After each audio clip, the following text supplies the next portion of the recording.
Good morning. With an abundance of caution, the annual Veterans Day celebration here at the 45th Infantry Division Museum has been canceled. I am Jon Harrison, the Director of the Joint Staff for the Oklahoma National Guard, and it is my pleasure to speak with you this morning. Today, we celebrate all Americans who have served this great country. It is a day to acknowledge and celebrate their contributions to the national security and to ensure each veteran understands how much the citizens of this country appreciate them.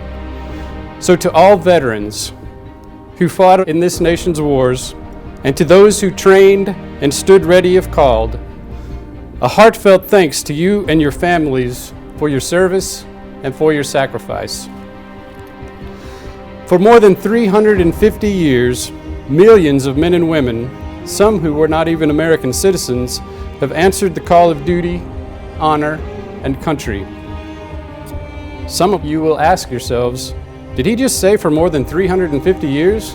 Our country's only 244 years old.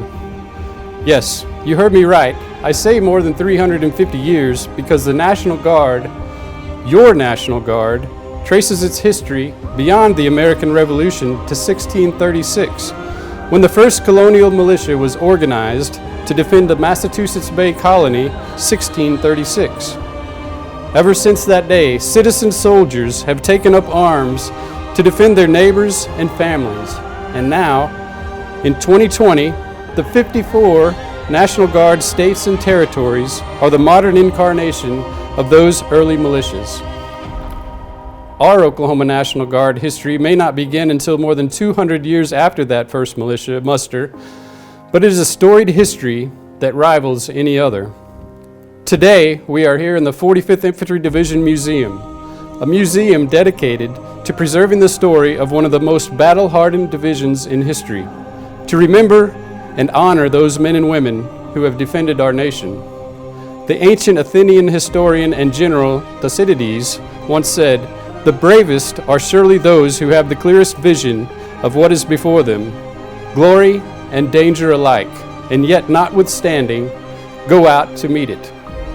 The 45th Infantry Division, known for its iconic Thunderbird patch, certainly fits the intent behind this quote. The 45th Division first saw combat on the battlefields of Europe during World War II.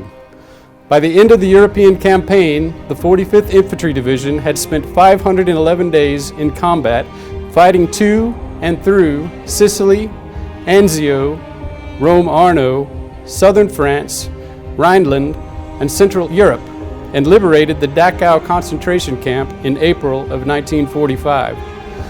The 45th Division was highly regarded by both regular Army forces and the enemy for their valiant efforts and fighting abilities. General George S. Patton, commander, U.S. 7th Army, who when the fighting was done, had this to say about the division: "Your division is one of the best, if not the best division in the history of American arms." This summer we celebrated the 75th anniversary of the end of World War II, but another anniversary passed us by with hardly any mention. 70 years ago, on June 25, 1950, North Korean troops poured over the border between North and South Korea, sparking a war that would last 3 years and bring the famed Thunderbird Division back to the front lines. The 45th Infantry Division, now an all-Oklahoma National Guard outfit, following a reorganization in 1946, would be notified that their division would be activated for the war on August 1st, 1950. And by September of that year, the Thunderbirds would be on their way to Camp Polk, Louisiana, to prepare for their second war in less than a decade. However, the war these Thunderbirds found themselves in was a different fight than World War II had been. Just prior to the division's arrival in Korea, the fighting settled along stationary lines.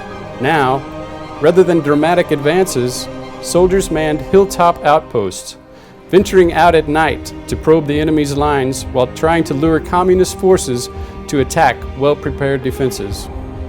This was dubbed a patrol-type war, and Master Sergeant Vernon Ribera, with Company E, 180th Infantry Regiment, led one of the first patrols the Oklahomans undertook in Korea. He describes the first patrol as nerve-wracking. He said, "Your heart is in your throat.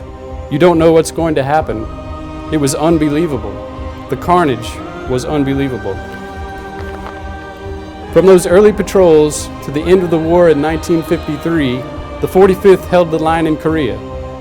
And just like Anzio became hallowed ground for previous Thunderbirds, Korea hilltops like Old Baldy, Heartbreak Ridge, and Outpost Erie became places the 45th and the Oklahoma National Guard would never forget. From the war's start in 1950 to the end of the fighting in 1953, more than 1.7 million Americans would fight in the Korean War. But it is so often overlooked. Between World War II and Vietnam, their war is referred to as the Forgotten War. I would like to challenge you this Veterans Day to learn more about the Korean War and help ensure the sacrifices of more than 1 million service members and countless families are not forgotten. One way to honor and remember those who have served in years past is to encourage our young people to learn about opportunities available to them as members of the Oklahoma National Guard and embolden them to join our team. For those who do, I guarantee you will not regret it. This morning, I have some very exciting news to share on behalf of the Adjutant General for Oklahoma, Major General Mike Thompson. The Oklahoma National Guard is currently working to procure funding for a new 60,000 square foot museum, which will include sufficient space and climate control systems to preserve artifacts. There will also be a variety of interactive displays which will provide more information about Oklahoma National Guard activities than is currently possible in this facility. But have no fear about the future of this building, as we intend to incorporate it into the new museum complex. The new Oklahoma National Guard Museum will continue to tell the story of the 45th Infantry Division and will include the entire history of the Oklahoma National Guard. It will reach back to August 1890 when the Oklahoma Territorial Council created the Territorial Militia. And it will continue the history of the Oklahoma National Guard, including Operation Desert Storm, where elements of our 137th Airlift Wing served, and the 158th Field Artillery Battalion fired over 900 rockets, which was the highest firing rate in the 3rd Army. Our 138th Fighter Wing supported Operation Provide Comfort, ensuring air superiority over the skies of Iraq. And since 9/11, over 24,000 Oklahoma soldiers and airmen have deployed to Southwest Asia, supporting the campaigns there. And the museum will report of the important work here at home, as your Oklahoma National Guard members have supported their communities during natural disasters, civil unrest, and domestic terrorism, and most recently, this worldwide pandemic. More details about the National Guard Museum will be available in the coming months. Before I leave you today, I want to share another quote from a Greek philosopher. This one comes to us from Pindar, who tells us, "Unsung, the noblest deed will die."